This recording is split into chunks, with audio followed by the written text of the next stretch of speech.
Hey everyone, welcome to the Dogger's Adventure. We're just 200 meters from the target. Look, there's a slingshot on the boat. The slingshot rests upon the slingshot, yet the speedboat's maneuvers are wild as if participating in a meaningless bullfighting competition. But in front of the regular troops, his struggle was like a kitten dancing in front of an elephant. Eventually, both the man and the boat went for a swim at the bottom of the ocean.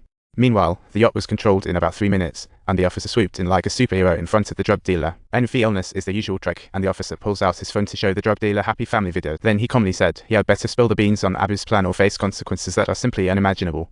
The drug dealer knew better than to haggle and quickly spilled the beans on the ceramic bomb factory and Abu's entry plan. Without a second thought, the SEAL team zoomed towards the Mexican coast manufacturing factory like they had rocket fuel for breakfast. Everyone was lying flat on the ground to observe, then splitting into two groups to prepare for an assault, as if getting ready for a real-life survivor challenge.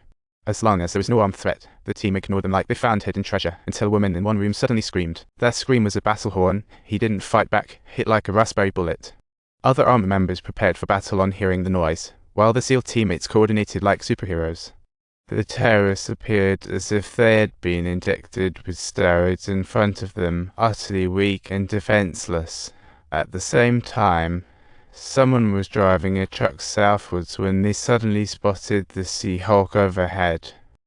A missile came crashing down, and the people in the truck looked as shocked as if they'd seen aliens. Under the intense and relentless onslaught of professional firepower, those ruthless terrorists crumbled instantly like spaghetti being plunged into boiling water, becoming totally powerless and utterly incapable of fighting back. The last guy with a rocket launcher was ready for one last hurrah, as if about to play a game of rocket launcher showdown. Fortunately, he was somewhat of a doofus, otherwise, those two might have already turned into twinkling stars in the night sky.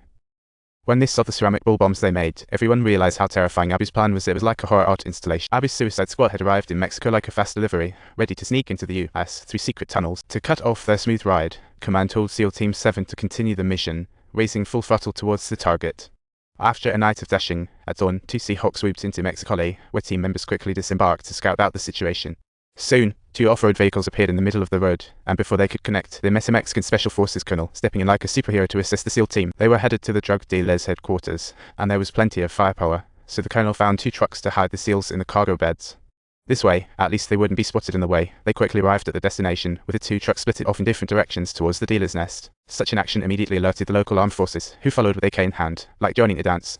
The outside stations didn't give Abu a moment's rest. While the SEAL team's advance speed was like light, they reached the first wave of minions outside, leaving almost no one behind, preparing to storm the building. The explosion had hardly ended, and new enemies were already lining up outside, eager to join the fun.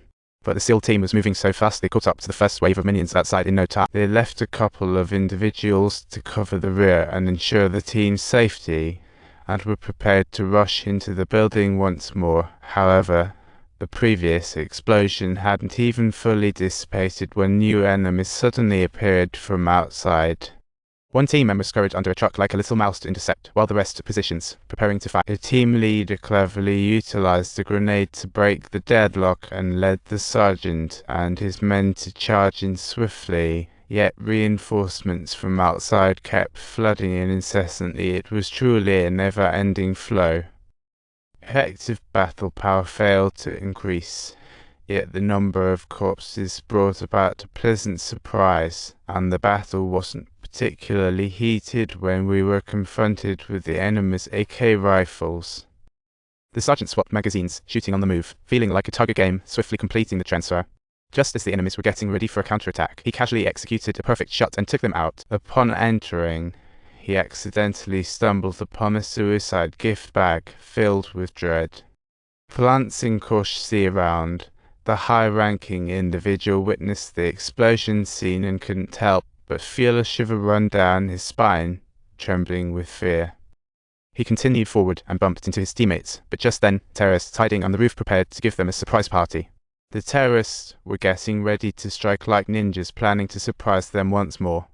On and on they went, finally making a connection, while the enemies were ready to surprise them again, preparing to give them another unexpected wake-up call. Looks like this is a send you home party.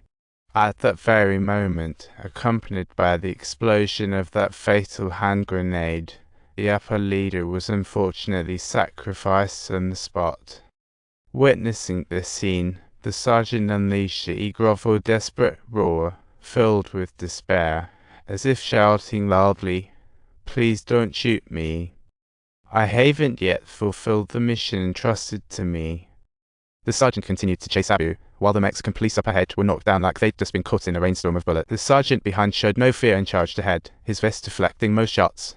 He exerted every ounce of his strength, almost using his last bit of energy, to barely manage to pick up his pistol and shoot. Boom, boom, boom, ultimately successfully eliminating the last human bomb.